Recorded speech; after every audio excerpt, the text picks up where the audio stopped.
Hello, health champions. Today we're going to talk about the top 10 foods that can help you burn fat and lose weight as fast as possible. So does that mean that we're going to talk about some magic substance in food that can crank up your thermostat and help you increase metabolism and burn fat and calories like crazy?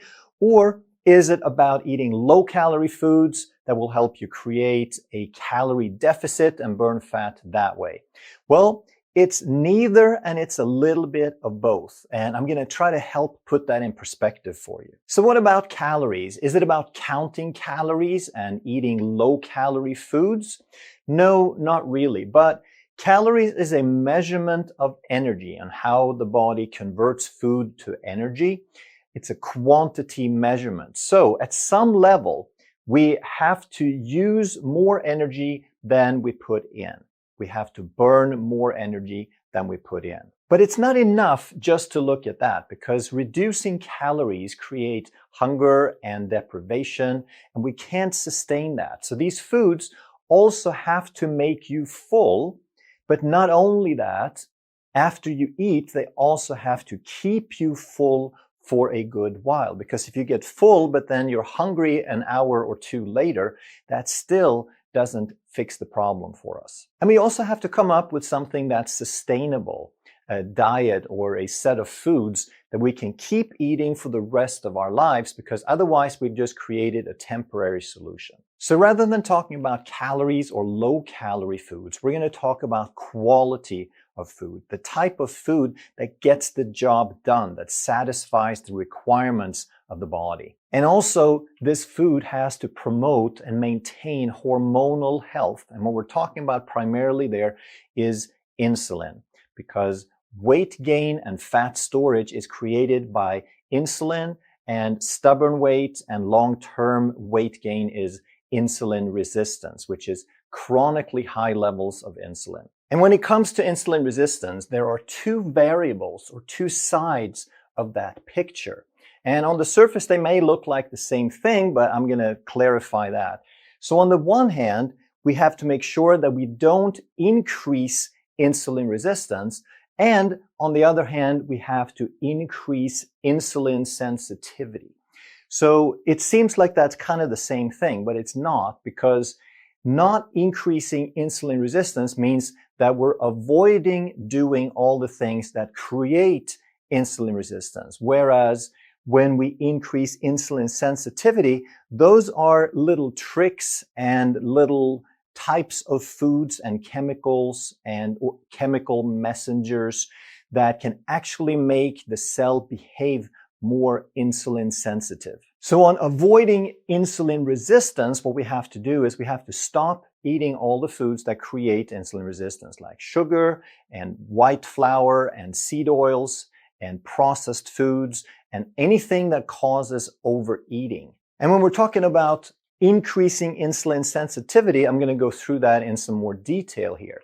So if we can reduce inflammation, if we can eat foods or compounds that reduce inflammation, then the insulin receptors become more sensitive. And similarly, if we can reduce reactive oxygen species or oxidative stress or free radicals, then we also increase receptor sensitivity, because both inflammation and oxidative stress blunts that response. It makes the receptor less responsive. And then we need magnesium. It's a critical component for activating that insulin receptor. And also we need chromium to activate that insulin receptor. And then a huge factor is biome health, your microbiome composition, the health between the pathogenic and the beneficial.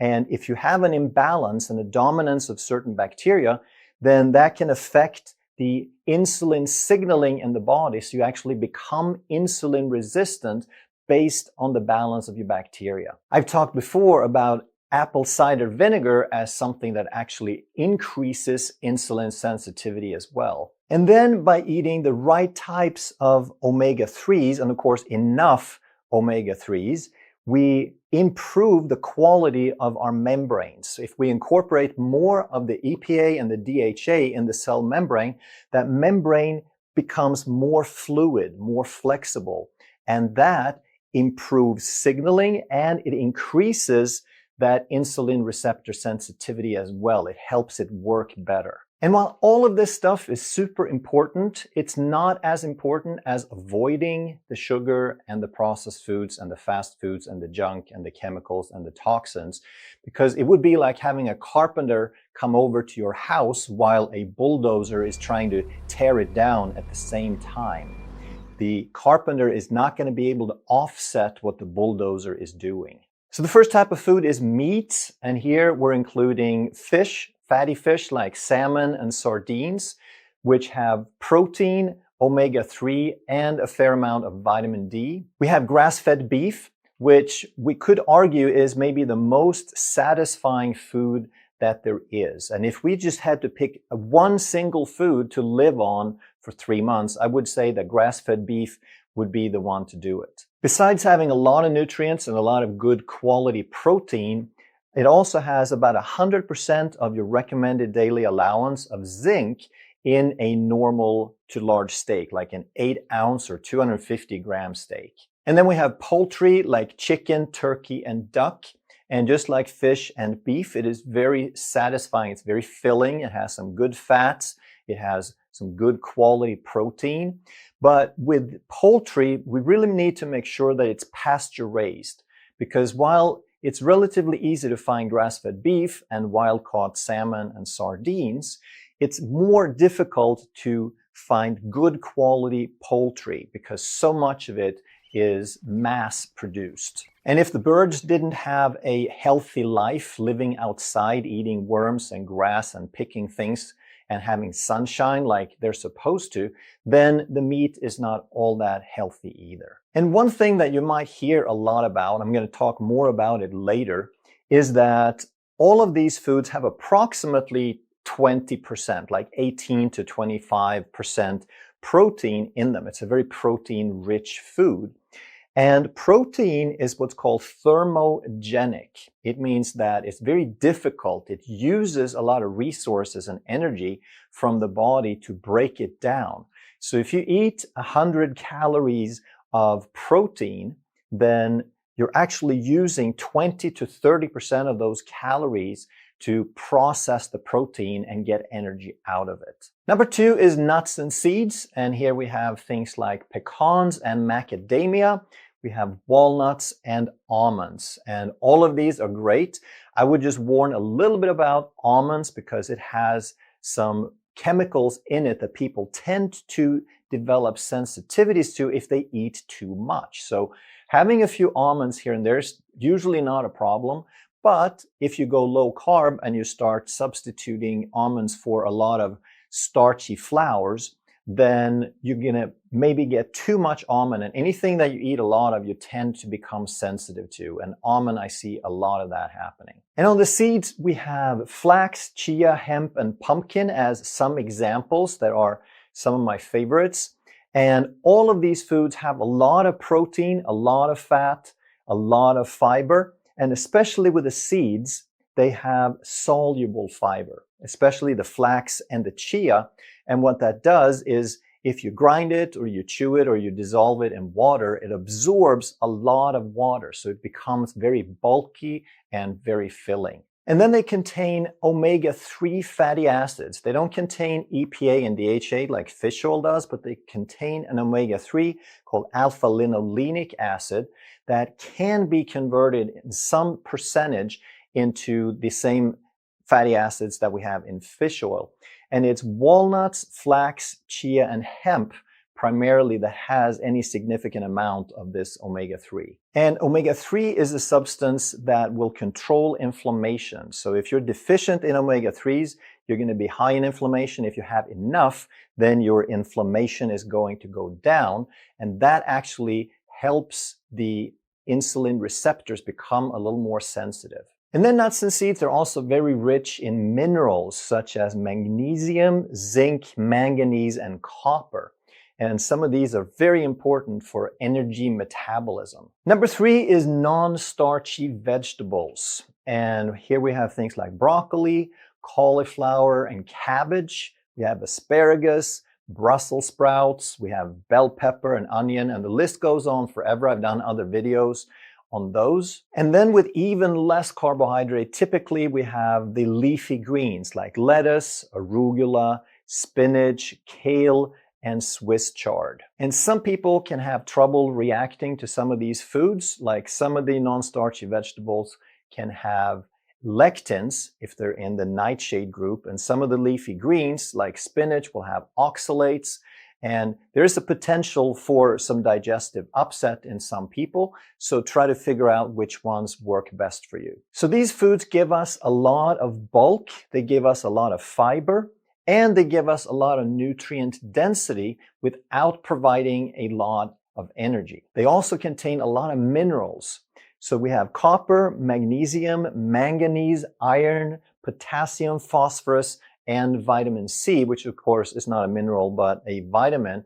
So by eating a combination, a wide variety of these, so you get these in several times every week, you're pretty much covering yourself on these minerals. But I also said that while they are nutrient dense, they don't provide a lot of energy, not a lot of calories. So eating these by themselves, it's going to be difficult to be satisfied, to be satiated.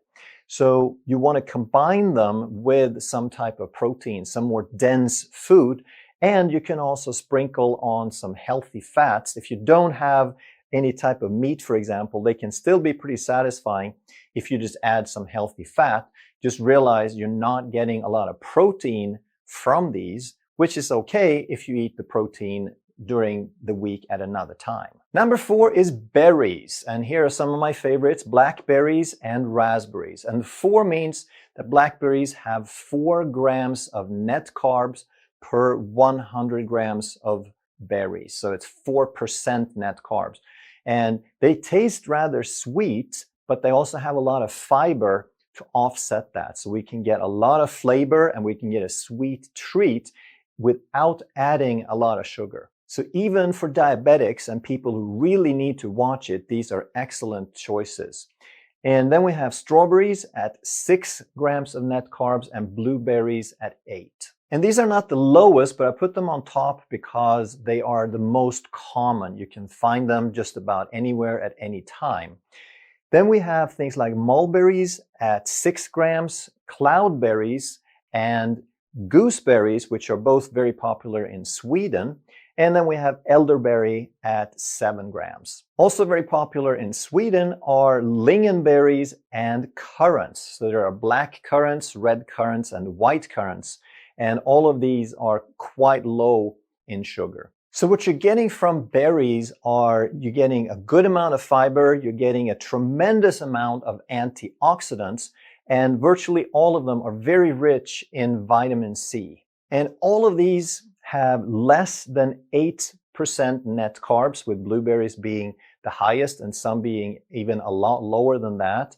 And most of them have between 5 and 7% fiber. It's pretty much strawberries are a lot lower than that. But if you compare this to fruit, like apples or bananas or peaches, what you find is that you're getting a lot of the same flavor sensations from berries that you do with fruit. They're giving you a sweet treat, but they have about half as much sugar on average and twice as much fiber. And another benefit is that they're one of life's little pleasures that you can allow yourself even on just about any strict diet. Number 5 is eggs. And what you're getting here is maybe the most perfect food there is. And this would be from the animal world. We get protein, we get healthy fats, we're getting a lot of monounsaturated fatty acids, we're getting a lot of essential fatty acids, EPA and DHA. It's one of the few things besides fish that actually has significant EPA and DHA.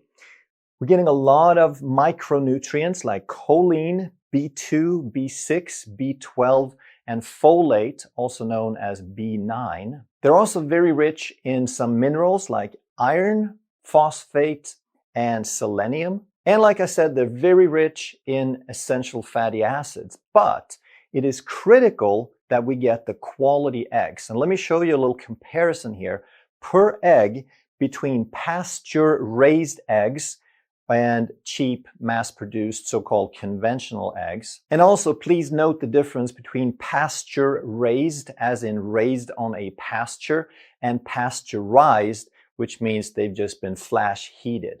So if we look at vitamin D, we find that it's about 200 IUs in a pastured egg, whereas there's only about 40 IUs in a mass-produced cheap egg. So about a 5-time difference there. And with omega-3s, there's about 150 milligrams in pastured eggs, and again, about a fifth or 30 milligrams in a cheap egg. And I also talk quite a bit about the omega-3 to omega-6 ratio, because when we have a diet where we overall are eating way too much omega-6s, that's a pro-inflammatory ratio. And a lot of people eat about 20 times as much omega-6s as they do omega-3s, which means they are in a pro-inflammatory state. So if we eat a pastured egg, now we get a ratio of 1 to 2 to 1 to 4, which is in the ideal range. Whereas if we get a cheap egg, they're going to be like any other mass-produced food, and we're going to get 1 to 12 or 1 to 20. So even though eggs are fantastic in general, then a cheap egg is going to kind of put us in the average of other pro-inflammatory foods, whereas the pasture-raised is going to be right up there with grass-fed beef and grass-fed butter and have that ideal ratio. Number 6 is avocado. And here, if we could pick one thing, I believe that would be the most perfect food from the plant world, then I would say it's avocado. Unlike most plants, it provides us fat and fiber, so it's very filling. At the same time, it's very low carb, which is great if you're on a low carb diet. And then it's very low in protein, which you could see as a plus or a minus. Sometimes you want to be on a low protein diet, and then you know that this fits that criteria. And if you want some protein, now you realize you have to get it elsewhere. But the avocado is packed with nutrients. So when we look at minerals, we get tons of potassium, magnesium, manganese, copper, and zinc. When it comes to vitamins, we're getting a lot of vitamin K, E, C, and B9 or folate. Furthermore, it has a lot of antioxidants, and 2 in particular that are kind of hard to come by, called lutein and zeaxanthin. And these are super important for eye health. Number 7 is healthy fats. And here we're talking about added separate fats that you can cook in or add to food, like vegetables, if you want them to be a little more filling. And we have things like organic extra virgin olive oil. And the reason I emphasize organic here is that when we get a concentrated source of fat, we could also be getting a concentrated food of toxins and hormones and pesticides, because all those things are fat soluble. So when we concentrate the fat into an oil, we also concentrate the toxins. And that's why it's so important that any fat you get should be organic. So all of these are good to cook in: the olive oil, the coconut oil, and butter. Now, coconut oil would be the best for high temperature cooking, whereas extra virgin olive oil and butter are fine on low and medium temperatures, or if you cook something where the pan is sort of full of the food, like if you're doing a stir fry, or you're cooking mushrooms or bell pepper or onion or something where the food fills out the pan, then the fat never gets super hot. And then some other good sources of fat are lard, tallow, and duck fat. And a lot of people cringe at this because they've heard all their lives how bad lard and tallow is. It's like the ultimate bad fat that we've been told, but that's not true. It still just depends on the quality of the source. So if we have healthy animals, we have organic and pasture-raised animals, then the fat that we get from them is also going to be healthy. And one more thing that I think is okay is avocado oil. A lot of people ask about that, but also realize that if you press an avocado, like you would press extra virgin olive oil, that avocado oil is going to be very dark green and it's going to be cloudy. So that's what a truly cold pressed, unfiltered oil looks like. And that's super healthy. But most of the avocado oil that you buy is not going to look like that. It's going to be very light, very pale green, and it's going to be clear because it's filtered. And this means that it's gone through some degree of processing. It's not at the same level of healthiness as an extra virgin olive oil, but it is it's light years ahead of any seed oil or any other commercially available oil. So healthy fats are very filling. They promote satiety. They also have a tendency to decrease inflammation. And one of my favorite benefits is that they make vegetables much tastier. And then number 8 is fermented foods. And one of the most popular things to ferment is dairy products. We have things like yogurt and kefir and buttermilk. And we also want to count in sour cream and creme fraiche in these. Just keep in mind that if you heat them, then they lose their good bacterial properties. So sour cream, if you cook with it, or creme fraiche, if you make it into a sauce, now you're going to kill off those bacteria. Another good source of fermented foods are things like sauerkraut and kimchi, which are fermented cabbage, where kimchi is a Korean specialty. They call it delicacy, and I have tried it. I bought it because I heard it was good, and I really worked at it.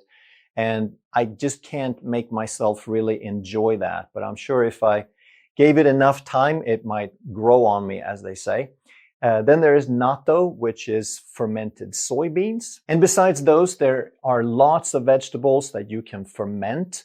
And there are lots of recipes online. So just go have a look and experiment and see what works best. So the benefits you get from these fermented foods, besides getting the vegetables and the nutrients in the things they're made from, is that you get probiotics, you get bacteria that act as seeds for your digestive tract.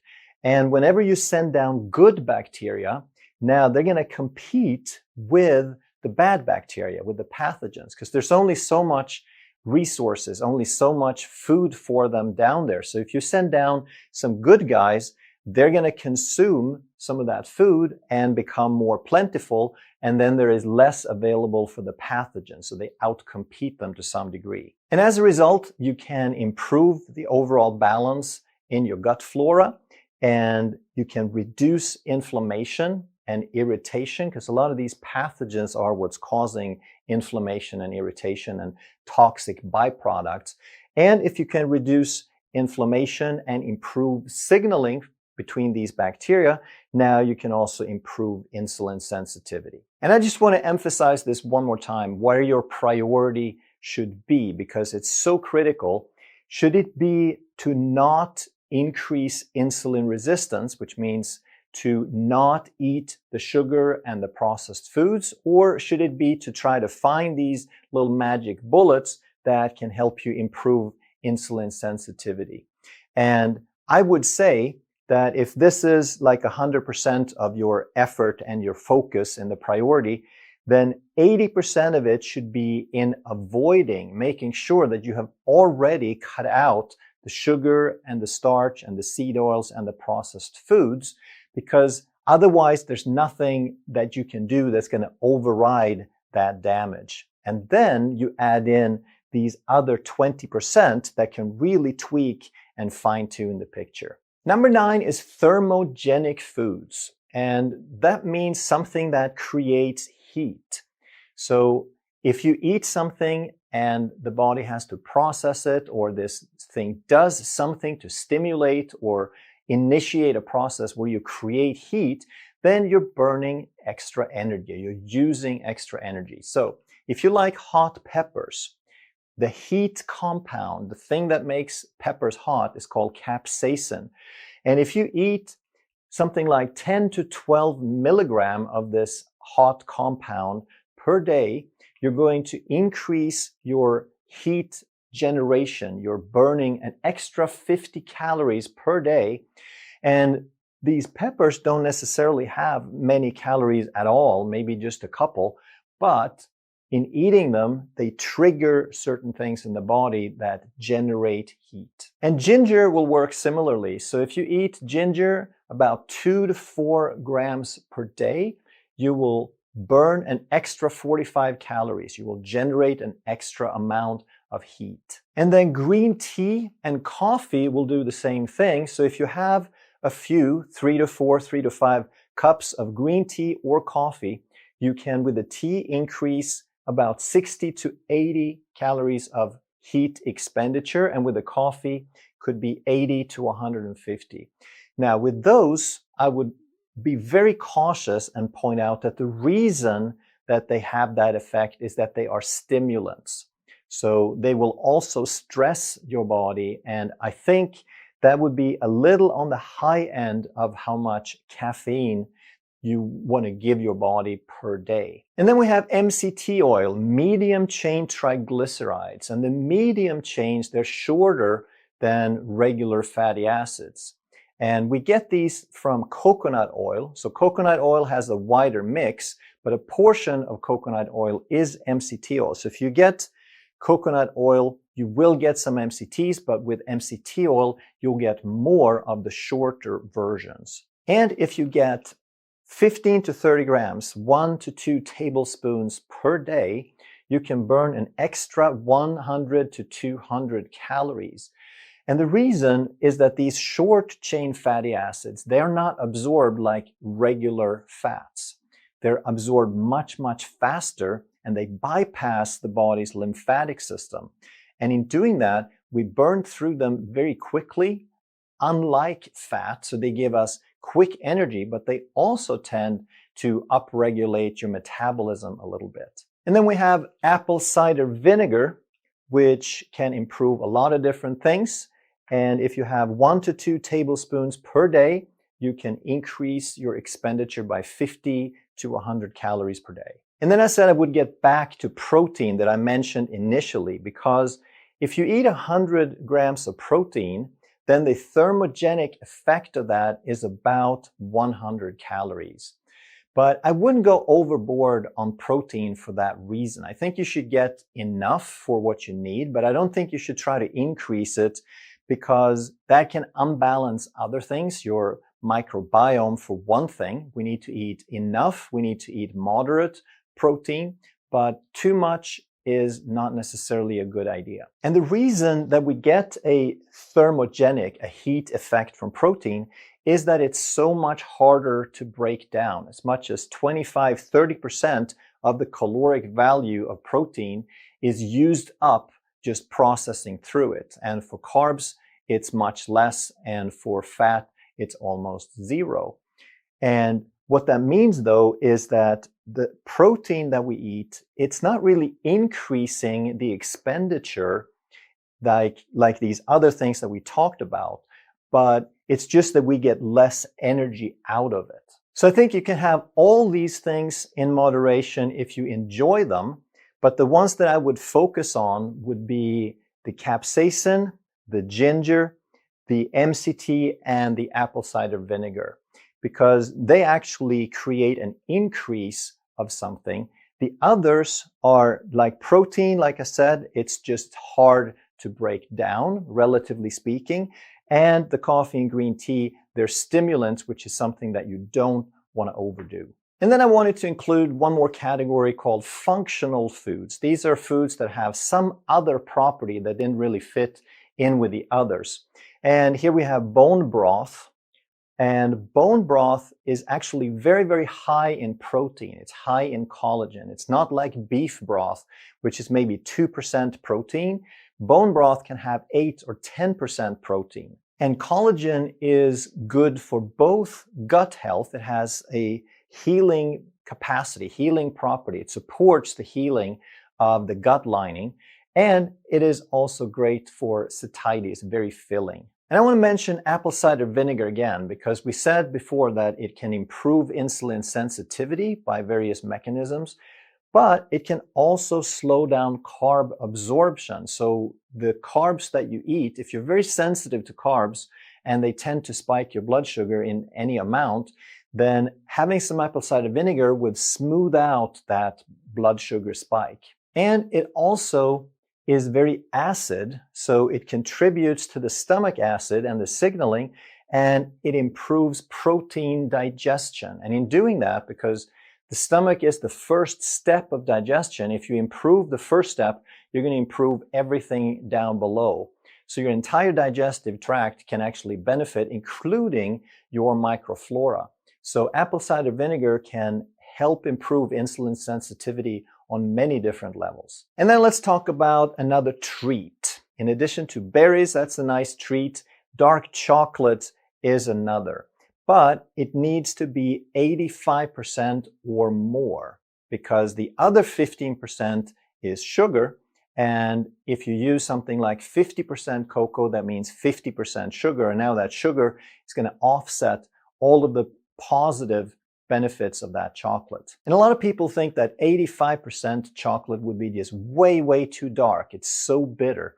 But the only reason you think that is that you have a sweet tooth. Your taste buds are adapted to sweet taste.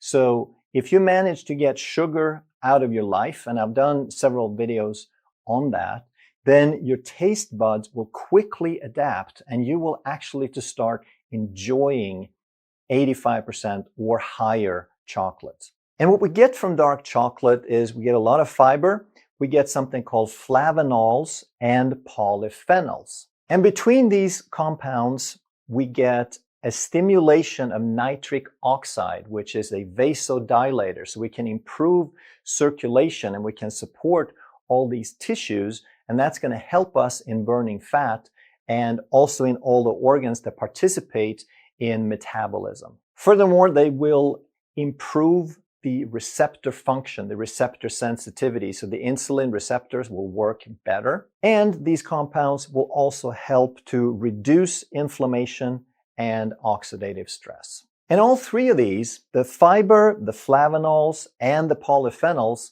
are prebiotics. That means that they are food for the bacteria.